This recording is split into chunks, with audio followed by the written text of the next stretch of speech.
Bonjour à tous, ici Rodolphe Simoneau et je vous souhaite la bienvenue dans ce module numéro 2 consacré à la mise en pratique du Kaizen dans votre organisation. Alors, dans ce cours numéro 6, nous avons dit que nous allions rentrer dans chacune des étapes, dans chacun des mouvements du chantier Kaizen. Donc, le cours numéro 6 va être dédié à la première étape qui consiste à bien se préparer avant le chantier Kaizen. Donc, le chantier Kaizen commence à une date donnée, anticipée 1 semaine, 2 semaines, dépendamment de la taille du projet, évidemment, c'est selon votre contexte, mais anticipé suffisamment pour avoir les différents éléments dont on va parler prêts pour avoir un maximum, pour optimiser au maximum le temps des 3 à 5 jours du chantier Kaizen que vous avez identifié. Donc, le premier élément que vous devez bien avoir clarifié en amont du lancement du chantier Kaizen, avant le jour du départ, c'est avoir une charte projet. On en a parlé dans le module sur la standardisation et le SMED, la standardisation par le SMED, on a bâti une charte projet, je vous ai proposé une trame de charte projet. Donc cette charte projet, la trame reste rigoureusement la même, avec les différents éléments dont on a un petit peu parlé dans le P de planification de la roue de Deming dans ce même module, mais identifiez bien une charte projet, écrivez-la de manière à ce que la charte projet soit clairement identifiée pour que s'il y a des questions par rapport à votre chantier Kaizen, vous ayez cette charte projet en support de vos réponses et en support de communication sur le projet qui arrive. Donc bien important de l'avoir, cette charte projet, et d'avoir évidemment identifié ce qu'on appelle un sponsor. Un sponsor, c'est-à-dire le client de la réalisation de ce projet, donc la personne pour qui il y a un intérêt à résoudre ce problème, à réaliser ce projet, et ça va lui, entre guillemets, lui simplifier la vie, lui simplifier son travail. Donc avoir un sponsor dans la ligne hiérarchique qui va supporter l'équipe projet, l'équipe du chantier Kaizen dans son cheminement. Donc ça, la charte projet et son sponsor, c'est le premier élément important. Ensuite vient la collecte de données, donc à préparer en amont les données initiales pour donner ce qu'on appelle, on va dire, donner de la viande au départ du Kaizen pour commencer les discussions, avoir des éléments factuels, que ce soit des éléments de qualité, que ce soit des éléments de production, des données statistiques, suffisamment de faits recueillis pour commencer à lancer les débats sur la situation actuelle, sur pourquoi est-ce qu'on est à ce niveau-là. Donc, ça rentre toujours, encore une fois, dans l'établissement de la charte, mais ce sont des éléments factuels à bien avoir en place, bien préparés en amont, pour que quand on va commencer le Kaizen, lorsque des discussions vont avoir lieu, eh bien, on ait des éléments factuels à mettre sur la table pour, d'une part, faire taire ceux qui ne sont pas d'accord avec les éléments, et en tout cas avoir une bonne base, une bonne trame de départ pour en discuter. Le matériel, préparer le différent matériel pour le Kaizen. Alors,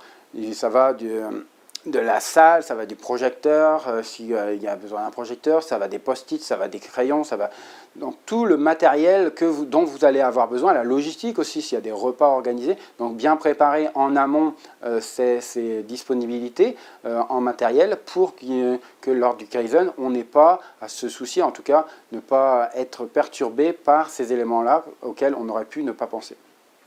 Prévoir ce qu'on appelle les remplacements. Les remplacements, c'est-à-dire qu'il va y avoir certaines personnes qui vont participer au chantier Kaizen pendant 3 jours, pendant 5 jours, et donc ces personnes ne vont plus être à leur poste de travail pendant un certain temps, et donc il va falloir qu'il y ait des remplacements qui doivent s'opérer. Donc c'est bien important d'avoir en tête ces remplacements et bien identifiés de manière à ce que si c'est la production, si c'est la maintenance, si c'est les services achats ou si c'est un hôpital, qui est bien des remplacements pour pas qu'il y ait de surprise et baisser la performance globale parce qu'on exécute un chantier Kaizen dans l'entreprise. Et finalement, c'est bien clairement identifier les jours du chantier Kaizen, c'est-à-dire les 3 jours ou les 5 jours, avec en clôture du chantier Kaizen une restitution à toutes les personnes qui sont susceptibles d'avoir un intérêt pour savoir ce qui s'est passé dans dans ce chantier Kaizen, et notamment la ligne hiérarchique directe pour avoir cette restitution des améliorations du projet d'amélioration qui a été mis en œuvre et qui à la fin nécessitera encore un suivi. Donc avoir bien planifié dans les agendas de tout le monde que au 5e jour, dans fin d'après-midi par exemple, il y ait cette phase de restitution par les participants aux différents intéressés sur les résultats qui ont été obtenus. Donc ça, c'est vraiment la partie de préparation, c'est ce qui doit être réalisé en amont de l'exécution du chantier Kaizen. Alors, au niveau des rôles qu'il y aura à occuper pendant ce chantier Kaizen, évidemment un animateur, voire 2 animateurs, dépendamment de la taille, un animateur qui est sensibilisé, qui est bien formé à ce que c'est un Kaizen, en quoi ça consiste, les différentes phases, donc ce que l'on est évidemment en train de voir avec les différentes articulations, des différents mouvements qui vont s'articuler pendant le chantier Kaizen. Donc les animateurs, une équipe cœur, une équipe vraiment dédiée à 100%, c'est-à-dire que pendant leur journée, elles vont pouvoir se consacrer pleinement, c'est-à-dire elles ne vont pas être interrompues par la production, par leur hiérarchie pour revenir à leur cœur de métier parce qu'on a des problèmes, donc il y a eu des remplacements de fait, donc ces personnes sont 100% dédiées, l'équipe cœur est 100% dédiée à participer au Kaizen, à identifier les améliorations, en tout cas à vraiment dédié à la participation au projet. Une équipe étendue, identifier aussi une équipe étendue qui va faire une revue en chaque fin de journée. Donc idéalement, c'est bien de se prévoir une trentaine de minutes à la fin de chaque journée pour faire un petit récapitulatif de ce qui a été réalisé pendant la journée avec ce qu'on appelle l'équipe étendue et notamment le sponsor qui doit participer en tant qu'équipe étendue, mais aussi des experts techniques qui ne peuvent pas nécessairement être à 100% sur le projet, mais qui ont un intérêt à être consultés, à être régulièrement au courant de l'avancement du projet pour garantir la bonne marche et le fait qu'on va dans la bonne direction. Donc ce qu'on appelle l'équipe étendue avec une revue avec ces personnes en fin de journée, à la fin de chacune des journées. On a aussi coutume d'avoir ce qu'on appelle un gardien du temps, de manière à ce que les temps imposés par l'animateur sur chacune des étapes soient au plus près respectés. Donc s'il y a des séances par exemple de brainstorming, donc de génération d'idées, on va allouer par exemple 1 heure ou 1 heure et demie. Et l'idée c'est qu'on ne déborde pas, même s'il y a beaucoup d'enthousiasme autour de cet atelier de brainstorming, qu'on ne déborde pas de 1 heure, de 2 heures, et puis qu'on se retrouve en fin de journée à avoir réalisé qu'un brainstorming et ne pas être en mesure de proposer des améliorations concrètes à l'organisation. Et ce qu'on appelle, donc ça c'est pas nécessairement un rôle, mais c'est un élément que l'on doit avoir dans la salle Kaizen, préparer un tableau de bord sur lequel on va pouvoir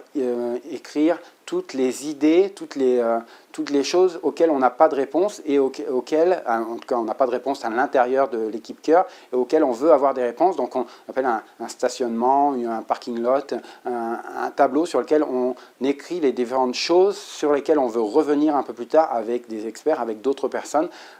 où on décide juste de faire une pause avant de continuer la discussion. Donc avoir un tableau sur lequel on identifie tous ces éléments. Donc ça se conclut ce cours sur la préparation au Kaizen. Dans le prochain cours, on rentre vraiment dans le chantier Kaizen.